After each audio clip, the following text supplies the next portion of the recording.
This is Lauren Smithfields. She is 23 years old. She's a YouTuber, and she went on a date in December with a 41-year-old white man who she met on Bumble. He then called 911 because she was deceased in her apartment at the end of their date. Police arrived on scene and said he seemed like a nice man, so they sent him on his way. That's where this case picks up and why it's all over TikTok. Let's talk about it. Now, here's what we know about this case.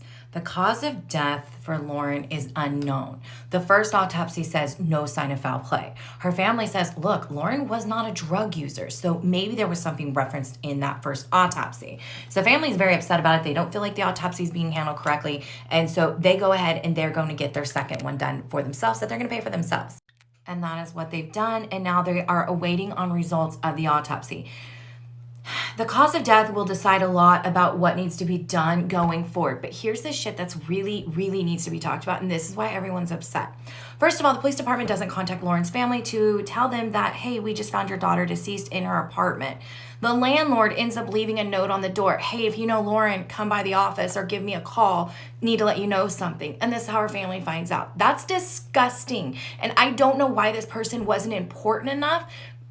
I would be just devastated if that's how my family found out if something happened to me. So then Lauren's family is like, hey, well, what did that guy she was on that date with say? Like, what's his story? Who is he? What's the deal? Like, where were they at? What were they doing? And police basically tell her family, like, hey, like, we don't really know what happened to your daughter. We're still waiting for an autopsy. That guy seemed fine. Like, he doesn't seem like a bad guy. So, like, we don't really know. We'll deal with that later. Basically just telling them, like, we don't know. We're just waiting for an autopsy. We're not going to investigate this because we don't really know if it's important to us or not.